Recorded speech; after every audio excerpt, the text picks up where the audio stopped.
Hello guys, आज के इस वीडियो में आपके लिए टॉप 60 क्वेश्चन लेकर के आया हूं, जो कि इस वीडियो में हम टोटल 60 क्वेश्चंस को देखेंगे, जो कि आरआरबी ग्रुप डी एग्जाम के लिए वेरी इंपॉर्टेंट होगा। आप लोग इस वीडियो को ध्यान से देखिएगा और 60 क्वेश्चन में से आप कितने क्वेश्चन का आंसर पहले से जानते हैं कॉमेंट कीजिएगा वीडियो के एंड में, जिससे कि आप देख पाएंगे कि आपकी तैयारी किस तरह से चल रही है। तो फिर वीडियो को शुरू करते हैं। इस वीडियो में आपका पहला सवाल है, पृथ्वी के चारों ओर घूमने वाले ग्रहों की कुल संख्या कितनी है। देखिए, पृथ्वी के चारों ओर घूमने वाले ग्रहों की जो कुल संख्या है, इनमें से हो जाएगा 8। ऑप्शन नंबर बी बिल्कुल सही जवाब रहेगा। 8 ग्रहों की टोटल संख्या है पृथ्वी के चारों ओर घूमने वाले ग्रह। चलिए नेक्स्ट क्वेश्चन, सूर्य का प्रकाश धरती तक पहुंचने के लिए कितना मिनट का समय लगता है। देखिए, सूर्य का प्रकाश जो है पृथ्वी तक पहुंचने के लिए टोटल 10 मिनट का समय लगता है। ऑप्शन नंबर डी आपका बिल्कुल सही जवाब हो जाएगा, 10 मिनट। चलिए नेक्स्ट क्वेश्चन, अंतरिक्ष में कुल कितने तारा मंडल है। बताइए कि अंतरिक्ष में तारा मंडलों की संख्या कितनी है। आपके ऑप्शंस में 87, 88, 89 या फिर 90। तो ऑप्शन नंबर सी बिल्कुल सही जवाब रहेगा, 89 तारामंडल की कुल संख्या है अंतरिक्ष में। चलिए अगला सवाल है, पार्थिव ग्रहों की कुल संख्या कितनी है। दोस्तों, पार्थिव ग्रहों की कुल संख्या पूछी गई है, तो इनमें से हो जाएगा ऑप्शन नंबर बी 4। पार्थिव ग्रहों की कुल संख्या जो है 4 है।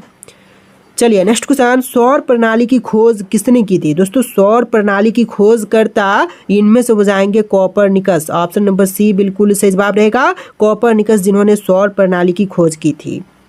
चलिए नेक्स्ट क्वेश्चन, किस ग्रह को पृथ्वी का बहन कहते हैं। देखिए, पृथ्वी का बहन जो है इनमें से कही जाती है शुक्र। ऑप्शन नंबर बी बिल्कुल सही जवाब रहेगा, शुक्र ग्रह को कहते हैं पृथ्वी का बहन। चलिए नेक्स्ट क्वेश्चन, किस ग्रह को शाम का तारा कहते हैं। दोस्तों, शाम की तारा जो है इनमें से कही जाती है शुक्र ग्रह। ऑप्शन नंबर बी बिल्कुल सही जवाब रहेगा। जनरल साइंस से रिलेटेड क्वेश्चन है, जो कि वेरी इंपॉर्टेंट है। वीडियो को ध्यान से देखिएगा। अगला सवाल है, सबसे चमकीला ग्रह कौन सा है। दोस्तों, सबसे चमकीला ग्रह जो है इनमें से हो जाएगा शुक्र ग्रह। ऑप्शन नंबर बी बिल्कुल सही जवाब रहेगा, सबसे चमकीला ग्रह शुक्र ग्रह है। चलिए नेक्स्ट क्वेश्चन, सूर्य तथा पृथ्वी के निकटम ग्रह कौन सा है। देखिए, सूर्य और पृथ्वी के सबसे निकटम ग्रह इनमें से कौन कौन से हैं। तो यह ग्रह हो जाएगा बुध तथा शुक्र। ऑप्शन नंबर ए बिल्कुल सही जवाब रहेगा, बुध और शुक्र, जो कि सूर्य तथा पृथ्वी के निकटम ग्रह है। चलिए अगला सवाल है, यूरोपवास किस ग्रह की पूजा देवी के स्वरूप करते हैं।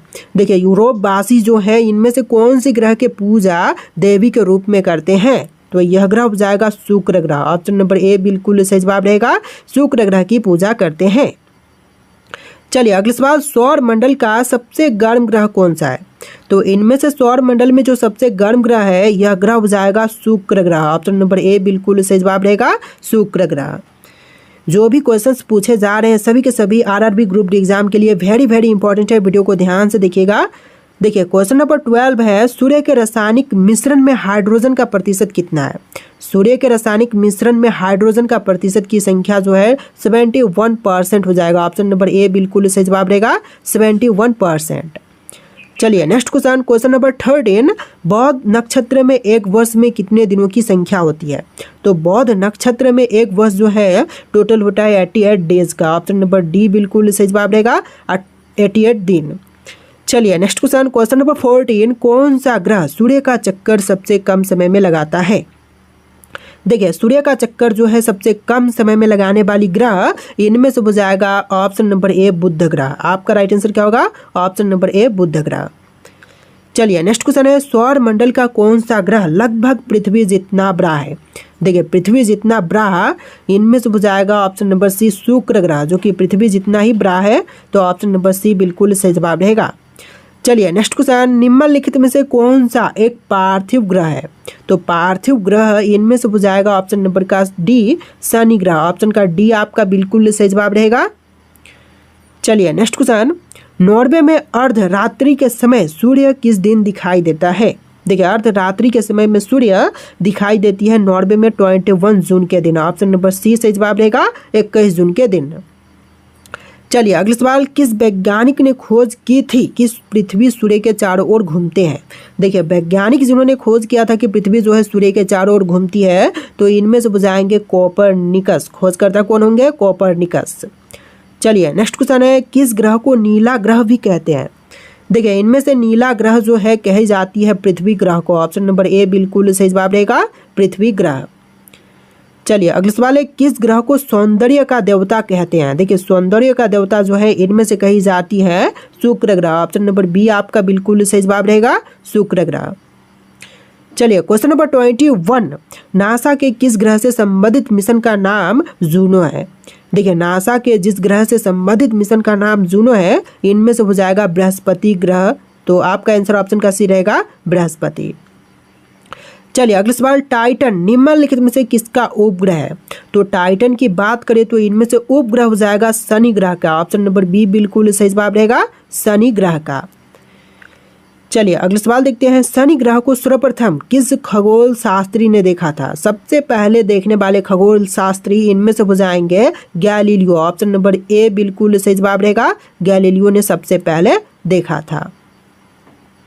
तो देखिए आपका अगला सवाल है, शनि ग्रह के चारों ओर पाए जाने वाले वलयों की संख्या कितनी है? दोस्तों शनि ग्रह के चारों ओर पाए जाने वाले वलयों की टोटल संख्या जो है इनमें से हो जाएगा 7। ऑप्शन का बी बिल्कुल सही जवाब रहेगा, 7। चलिए नेक्स्ट क्वेश्चन नंबर 25, कौन सा ग्रह प्रकाश को उत्सर्जित करता है? बृहस्पति, शुक्र, यूरेनस या फिर वरुण? तो इनमें से आपका right answer option number D रहेगा, वरुण ग्रह, जो कि बिल्कुल सही जवाब है।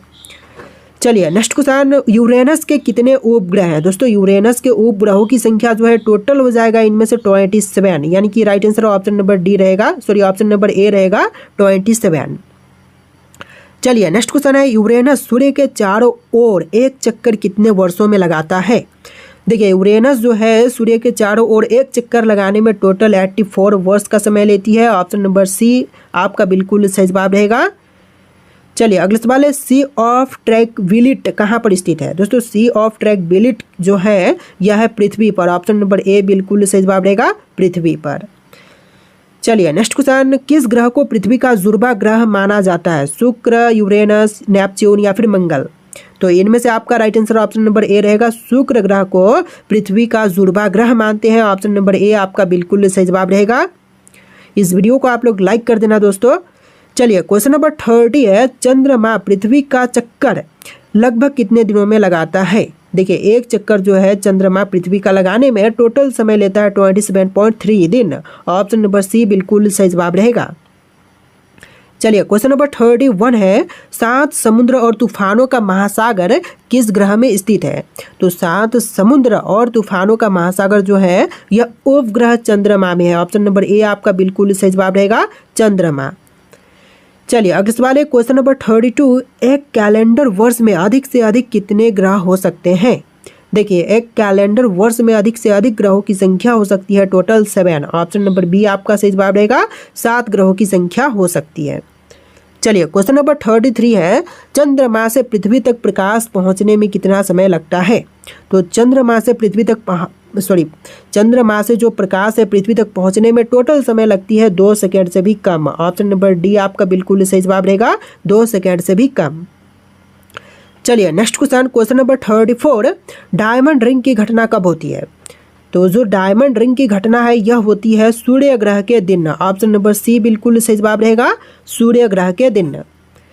चलिए क्वेश्चन नंबर 35 है, ग्राहक क्या है? तो ऐसे अप्रकाशमान पिंड जो टिमटिमाते नहीं है वह ग्राहक है। ऑप्शन नंबर डी आपका बिल्कुल सही जवाब रहेगा। चलिए नेक्स्ट क्वेश्चन नंबर 36 है, मंगल की परिक्रमा कक्षा में जाने वाले प्रथम एशियाई देश कौन है? तो देखिए मंगल की परिक्रमा कक्षा में जाने वाले पहले एशियाई देश इनमें से हो जाएंगे भारत। ऑप्शन नंबर सी बिल्कुल सही जवाब रहेगा, भारत देश जो कि सबसे पहला देश है। चलिए क्वेश्चन नंबर 37 है, टाइटन किस ग्रह का उपग्रह है? देखिए टाइटन जो है उपग्रह इनमें से हो जाएगा नेपच्यून ग्रह का। ऑप्शन नंबर ए बिल्कुल सही जवाब रहेगा, नेपच्यून ग्रह का। चलिए नेक्स्ट क्वेश्चन नंबर 38, ऊर्जा मेजर अथवा बिग बियर का एक प्रकार क्या है? देखिए ऊर्जा मेजर तथा बिग बियर जो है क्या है, एक प्रकार का क्या है? तो इनमें से हो जाएगा नक्षत्र मंगल। ऑप्शन नंबर बी आपका बिल्कुल सही जवाब रहेगा, नक्षत्र मंगल। चलिए क्वेश्चन नंबर 39 है, पृथ्वी के चारों ओर घूमने वाले ग्रहों की कुल संख्या कितनी है? देखिए पृथ्वी के चारों ओर घूमने वाले कुल ग्रहों की संख्या जो है टोटल 8 हो जाएगा। ऑप्शन नंबर बी आपका बिल्कुल सही जवाब है, 8 ग्रहों की टोटल संख्या है। तो देखिए आपका अगला सवाल है, प्रधानमंत्री आदर्श ग्राम योजना कब शुरू की गई? दोस्तों प्रधानमंत्री आदर्श ग्राम योजना की शुरुआत जो है यह हुआ था 2009 से लेकर 10 के बीच में, यानी कि आपका right answer option number A रहेगा 2009 से लेकर के 2010 के बीच में। देखिए क्वेश्चन नंबर 41 है, कार्ल मार्क्स किस देश के निवासी थे? तो कार्ल मार्क्स जो थे यह थे जर्मनी के निवासी। ऑप्शन नंबर ए आपका बिल्कुल सही जवाब हो जाएगा, जर्मनी के निवासी। इस वीडियो को आप लोग लाइक कर देना दोस्तों। चलिए क्वेश्चन नंबर 42 है, रिएक्टर स्केल का प्रयोग किसके मापने के लिए किए जाते हैं?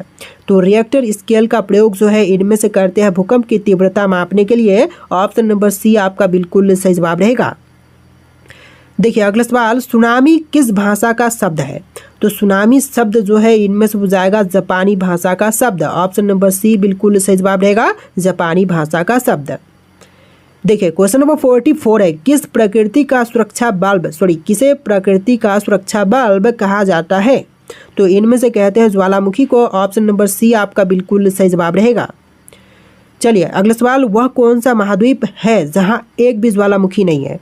देखिए वह महाद्वीप जहां पर एक भी ज्वालामुखी नहीं है तो यह हो जाएगा ऑस्ट्रेलिया महाद्वीप। ऑप्शन नंबर ए बिल्कुल करेक्ट आंसर हो जाएगा, ऑस्ट्रेलिया महाद्वीप।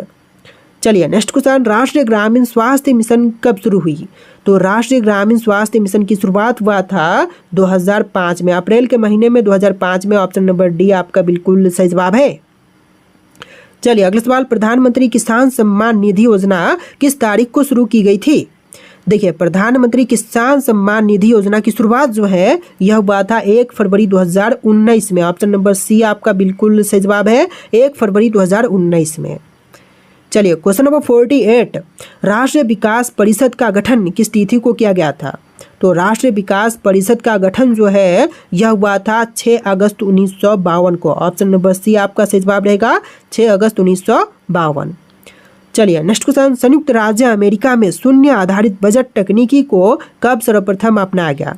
तो सबसे पहले अपनाया गया था 1977 में। ऑप्शन नंबर डी बिल्कुल सही जवाब रहेगा, 1977 में। चलिए अगला सवाल, भारत को अधिकतम कर यानी कि टैक्स आय प्राप्त किससे होती है? देखिए सबसे ज़्यादा कर यानी कि टैक्स प्राप्ति जो है यह होती है निगम कर से। ऑप्शन नंबर ए बिल्कुल सही जवाब रहेगा, निगम कर से। चलिए अगला सवाल, योजना आयोग द्वारा अब तक कितनी वार्षिक योजनाएं बनाई जा चुकी है? देखिए योजना आयोग के द्वारा जो है अब तक टोटल वार्षिक योजनाएं बनाई जा चुकी है 7। ऑप्शन नंबर सी बिल्कुल सही जवाब रहेगा, 7। चलिए नेक्स्ट क्वेश्चन, पांचवी पंचवर्षीय योजना का मूल उद्देश्य क्या था? तो पांचवी पंचवर्षीय योजना का जो मूल उद्देश्य था इनमें से हो जाएगा गरीबी हटाना। ऑप्शन नंबर ए बिल्कुल करेक्ट आंसर हो जाएगा, गरीबी हटाना। चलिए अगला सवाल, इंडिया मल्टी एक्टिविटी फंड्स की स्थापना कब की गई थी? तो इंडिया मल्टी एक्टिविटी फंड्स की स्थापना जो है यह हुआ था 1996 में। ऑप्शन नंबर बी आपका बिल्कुल सही जवाब रहेगा, 1996 में। चलिए अगला सवाल, वेल्थ ऑफ नेशंस पुस्तक के लेखक कौन है? दोस्तों वेल्थ ऑफ नेशंस पुस्तक के लेखक जो है इनमें से हो जाएंगे Adam Smith. Option number A आपका बिल्कुल सही जवाब रहेगा, एडम स्मिथ। चलिए अगला सवाल है, भारत के भारत के शहरों को गंदी वस्ती रहित बनाने के लिए कौन सी योजना शुरू की गई थी? तो यह योजना शुरुआत की गई थी option number C Rajiv Awas Yojana. Option का सी आपका बिल्कुल सही जवाब रहेगा। चलिए अगला सवाल, अग्निवलय सर्कल ऑफ फायर किसे कहा जाता है? देखिए सर्कल ऑफ फायर जो है इनमें से कहते हैं प्रशांत परिमेखला को। ऑप्शन नंबर सी आपका बिल्कुल सही जवाब रहेगा, प्रशांत परिमेखला। चलिए नेक्स्ट क्वेश्चन, विश्व का सबसे ऊंचा ज्वालामुखी पर्वत कोटोपैक्सी कहाँ पर स्थित है? तो विश्व में सबसे ऊंची ज्वालामुखी पर्वत है कोटोपैक्सी और यह स्थित है इक्वेडोर में। ऑप्शन नंबर सी आपका सही जवाब रहेगा, इक्वेडोर में। नोट कीजिएगा आप कितने क्वेश्चन का आंसर पहले से जानते हैं। देखिए अगला सवाल है, हिमालय की उत्पत्ति किस भूसंति से हुई है? तो हिमालय की उत्पत्ति जो है यह हुआ है तेथिस से। ऑप्शन नंबर ए बिल्कुल सही जवाब रहेगा, तेथिस से। तो देखिए आपका अगला सवाल है, निम्न में से कौन सी पर्वत श्रृंखला विश्व में सबसे बड़ी है? तो विश्व की सबसे बड़ी पर्वत श्रृंखला इनमें से हो जाएगा एंडीज। ऑप्शन नंबर बी आपका बिल्कुल सही जवाब रहेगा, एंडीज, जो कि बिल्कुल सही जवाब है। चलिए अगला सवाल है, वायु में नाइट्रोजन का प्रतिशत कितना होता है? देखिए वायु में नाइट्रोजन का जो कुल प्रतिशत है कितनी है? 94%, 0.03% या फिर 78.03% या फिर 85.02%। इनमें से कोई एक राइट आंसर है जो कि आपको कमेंट करना है। ये लास्ट क्वेश्चन आपके लिए टेस्ट है।